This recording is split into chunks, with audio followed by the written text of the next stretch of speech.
അപ്പോൾ ഇന്ന് മിസ്റ്റർ സുജിത് ചന്ദ്രനാണ് നമുക്ക് പത്രവാർത്തകൾ പറഞ്ഞു തരാൻ എനിക്കിപ്പം പ്രസ് സ്റ്റോപ്പിൽ തത്സമയമുള്ളത്. Mister Sujith Chandran, good morning. Good morning Sethu. മൂന്ന് മുന്നണികളുടെയും സ്ഥാനാർത്ഥി നിർണയമൊക്കെ കഴിഞ്ഞല്ലോ. ഇപ്പോൾ ഇനി ഇടതുപക്ഷത്തിന്റെ 1-2 സീറ്റുകൾ കൂടിയേ വരാനുള്ളൂ. അതെ, കുറച്ച് സീറ്റുകളുണ്ട്. അപ്പോൾ ബാക്കി ഒട്ടുമിക്കമൊക്കെ പൂർത്തിയായതുകൊണ്ട് ഈ പ്രധാന നേതാക്കളൊക്കെ അവരവരുടെ കേന്ദ്രങ്ങളിലേക്കും മണ്ഡലങ്ങളിലേക്കും ഒക്കെ മാറിയിട്ടുണ്ട്. വിവാദങ്ങളൊക്കെ ഒഴിഞ്ഞിട്ടുണ്ട്. അതുകൊണ്ട് പത്രങ്ങൾ മറ്റു വാർത്തകൾ, അതായത് ഈ ഇലക്ഷൻ്റെ മറ്റ് സൈഡ് വാർത്തകളും ഒക്കെ വെച്ചിട്ടാണ്. കാരണം വിവാദങ്ങൾ ഇനിയുള്ള ദിവസങ്ങളിലും ഒരുപക്ഷെ കുറവായിരിക്കും ഉണ്ടാവുക. കാര്യം എല്ലാവരും അവരവരുടെ മണ്ഡലങ്ങളിലേക്ക് പോയി അങ്ങനെ ശ്രദ്ധ കേന്ദ്രീകരിക്കുകയാണ്.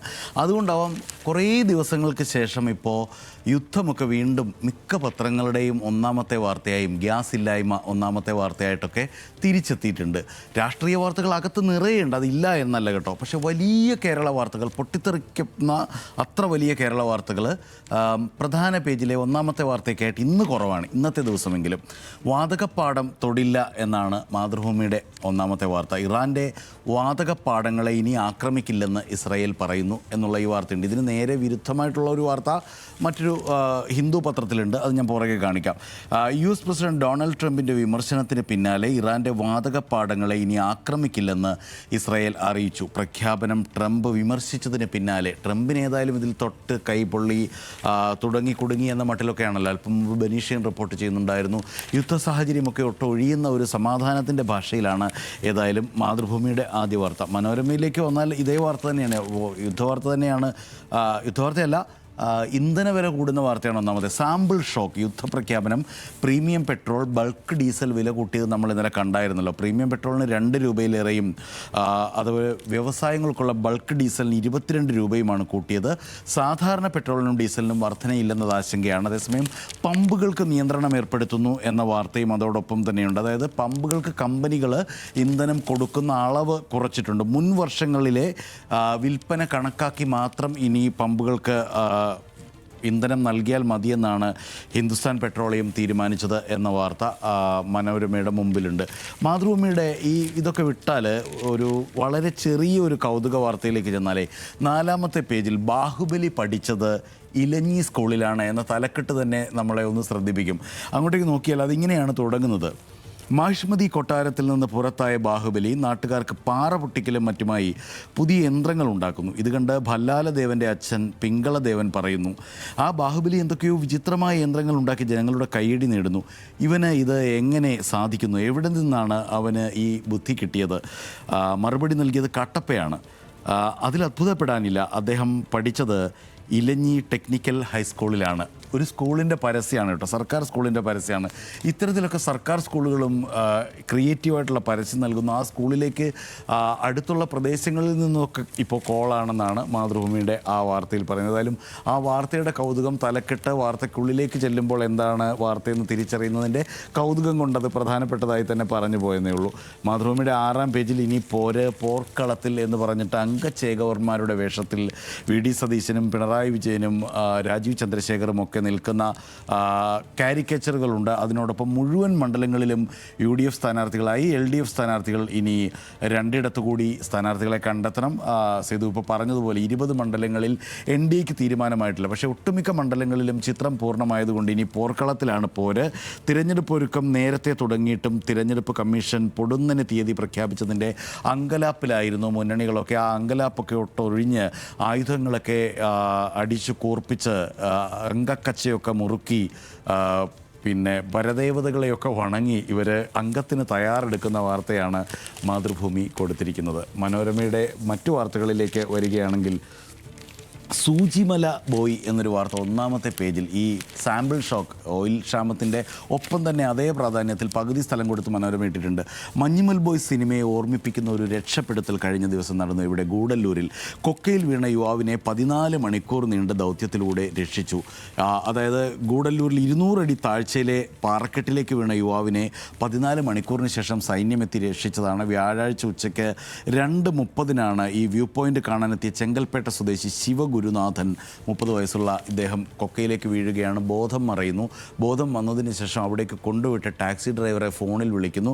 അതിനുശേഷം നടന്ന ആ മഹാരക്ഷാപ്രവർത്തനത്തിൻ്റെ ഓരോ ഘട്ടങ്ങളായി സമയമടക്കം വെച്ച് വിശദീകരിക്കുന്നത് ഇത് ഏതാണ്ട് മഞ്ഞുമൽ ബോയ്സിൽ നമ്മൾ കണ്ട അതേ തരം രക്ഷാപ്രവർത്തനമാണ് എന്ന രീതിയിൽ മനോരമ റിപ്പോർട്ട് ചെയ്യുന്നു.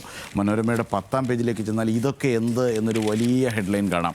അതായത് ഈ കഴിഞ്ഞ ദിവസം സുധാകരനെ ഉണ്ടായ തർക്കം തന്നെയാണ് വാർത്ത. 2 പേജിലേക്ക് ബ്ലീഡ് ചെയ്ത് കിടക്കുന്ന വലിയ ഹെഡ്ലൈനാണ്. കോൺഗ്രസിന് ആശ്വാസം, ആത്മവിശ്വാസം, ഭാരവാഹികൾ മത്സരത്തിന് പകരക്കാർ എത്തുമോ എന്ന ചോദ്യം. ഒപ്പം കെ സുധാകരൻ്റെ ഒരു ഇൻ്റർവ്യൂ അതിനോടൊപ്പമുണ്ട്. ചൂടേറിയ ചർച്ചകൾക്കൊടുവിൽ തീർപ്പാക്കിയ സ്ഥാനാർത്ഥി നിർണയത്തിന് ശേഷം കാര്യമായ പൊട്ടിത്തെറികൾ ഉണ്ടായില്ലെന്നതിൻ്റെ ആശ്വാസത്തിലും ആത്മവിശ്വാസത്തിലുമാണ് കോൺഗ്രസ്. ആശംസകളുമായി രാഹുൽ ഗാന്ധി. അതേസമയം പാലക്കാട്ട് CPM BJP ഡീലെന്ന സതീശൻ്റെ ആക്ഷേപം. ഇതൊക്കെ വിശദമായി നിറയെ വാർത്തകളാണ്. പ്രാദേശിക വാർത്തകൾ, ഇലക്ഷൻ വിശേഷങ്ങൾ കൊണ്ട് മനോരമയുടെയും എല്ലാ പത്രങ്ങളുടെയും നടുപേജുകൾ പൂർണ്ണമായിട്ടും നിറച്ചിട്ടുണ്ട്. ദേശാഭിമാനിയിലേക്ക് വന്നാൽ പ്രീമിയം പെട്രോളിന് 2.35 രൂപ കൂട്ടി എന്നുള്ള വാർത്തയാണ് ഒന്നാമത്തെ വാർത്തയായിട്ട് അവർ കൊടുത്തിരിക്കുന്നത്. ഒപ്പം കോൺഗ്രസിൽ വിമത കലാപം പടരുന്നു എന്ന വാർത്ത വലിയ പ്രാധാന്യത്തിൽ കൊടുത്തിരിക്കുന്നു. ഒതുക്കാൻ സണ്ണി ജോസഫ് കൂട്ടുനിന്നു എന്ന വികാരത്തിൽ കെ സുധാകരൻ.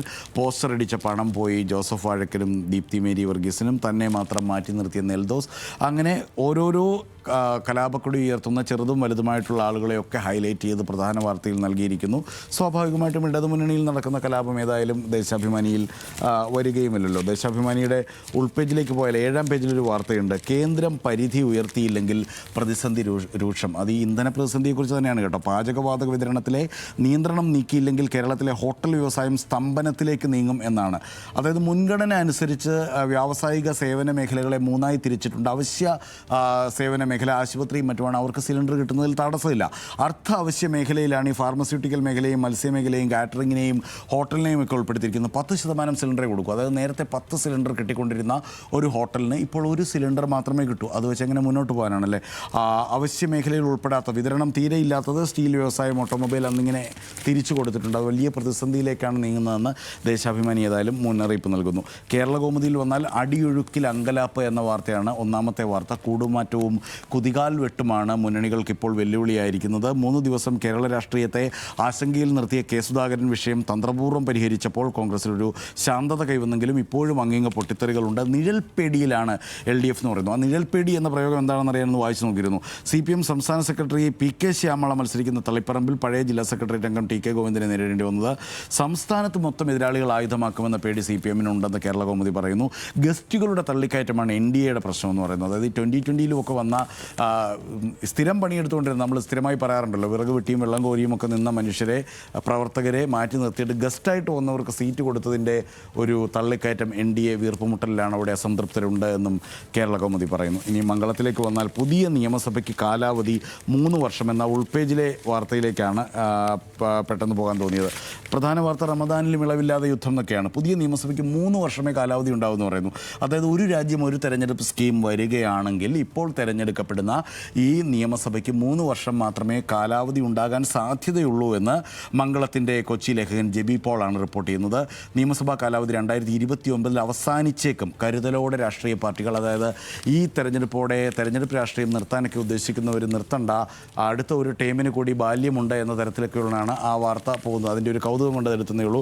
ജന്മഭൂമിയിൽ പുകഞ്ഞു നീറി ഇടതും വലതും മുന്നണികളിലെ പ്രതിസന്ധികളെക്കുറിച്ചാണ് ജന്മഭൂമി പറയുന്നത്. വാമനപുരത്ത് UDF സ്ഥാനാർത്ഥി SDPI നോമിനി ഉരുണ്ട് കളിച്ച് പിണറായി യുവത പ്രവേശനത്തിൽ ഉത്തരവില്ല. പക്ഷേ ഈ ജന്മഭൂമി പത്രം മൊത്തം കമ്പ് മറിച്ച് നോക്കിയിട്ടും ഈ ഇന്ധന പ്രതിസന്ധിയെക്കുറിച്ചോ അല്ലെങ്കിൽ യുദ്ധത്തെക്കുറിച്ചോ ഇന്ത്യ എടുക്കുന്ന നിലപാടുകളെക്കുറിച്ചോ ഒന്നും കാണാനില്ല എന്നുള്ളതാണ് ആ പത്രത്തിൻ്റെ ഒരു പ്രത്യേകത. ദീപികയിൽ ഒന്നാമത്തെ വാർത്ത വരാനിരിക്കുന്ന വൻ പ്രതിസന്ധി എന്നുള്ളത് തന്നെയാണ്. വാതക എണ്ണപ്പാടങ്ങൾക്ക് നേരെയുണ്ടായ ആക്രമണം, ദ്രവീകൃത പ്രകൃതിവാതക ശേഖരത്തിൻ്റെ 17% നശിപ്പിക്കപ്പെട്ടു എന്ന് ഖത്തർ പറയുമ്പോൾ വലിയ പ്രതിസന്ധി വരാനിരിക്കുന്നു എന്ന് പറയുന്നു. ജനയുഗത്തിൻ്റെയും ഒന്നാമത്തെ വാർത്ത അത് തന്നെയാണ്. ഇന്ന് മിക്ക പത്രങ്ങളും വിദേശ വാർത്ത, അതായത് ഈ യുദ്ധവും ഇന്ധനക്ഷാമവുമാണ് പ്രധാന വാർത്തയാക്കിയിരിക്കുന്നത്. എരിതിയിൽ എണ്ണ, പ്രീമിയം പെട്രോളിന് വില കൂട്ടിയതൊക്കെ അടക്കം വലിയ പ്രാധാന്യത്തോടെ ജനയുഗം മറ്റ് പൊളിറ്റിക്കൽ വാർത്തകൾ വാർത്തകൾ മാറ്റിവെച്ച് ഒന്നാമത്തെ വാർത്ത കൊടുക്കുന്നു. ദേശീയ ഇംഗ്ലീഷ് ദിനപത്രം ഹിന്ദു എടുത്താലും ഹിന്ദുവിൻ്റെ ഇന്നത്തെ ഒന്നാമത്തെ വാർത്ത, Iran steps up attacks on Israel, Gulf energy sites. Energy സൈറ്റുകളെ ആക്രമിക്കാൻ ഇസ്രായേൽ തീരുമാനിക്കുന്നു, അമേരിക്ക യുദ്ധത്തിൽ നിന്ന് പിൻവാങ്ങാൻ ഒരുങ്ങുന്നു എന്ന വാർത്തകൾക്കിടയിലും ഇസ്രായേലിൻ്റെയും ഗൾഫ് രാജ്യങ്ങളുടെയും എനർജി സൈറ്റുകളെ ആക്രമിക്കാനാണ് ഇസ്രായേലിൻ്റെ പദ്ധതി എന്ന വാർത്ത ഹിന്ദു ഇന്നത്തെ ഒന്നാമത്തെ വാർത്തയാക്കുന്നു. Iran insist will deny its enemies the security and says it is building missiles despite strikes that have kill top leaders. പ്രധാനപ്പെട്ട ലീഡേഴ്സിനെയൊക്കെ നേതാക്കന്മാരൊക്കെ ഇല്ലാതാക്കിയെങ്കിലും കൂടുതൽ ടാർഗറ്റുകൾ എയ്തിടാൻ വേണ്ടിയുള്ള മിസൈലുകൾ നിർമ്മിച്ചുകൊണ്ടിരിക്കുകയാണ് തങ്ങളെന്ന് ഇറാൻ്റെ അവകാശവാദം ഇന്നത്തെ ഹിന്ദുവിൻ്റെ ഒന്നാം തലക്കെട്ടാകുന്നു. സേതു.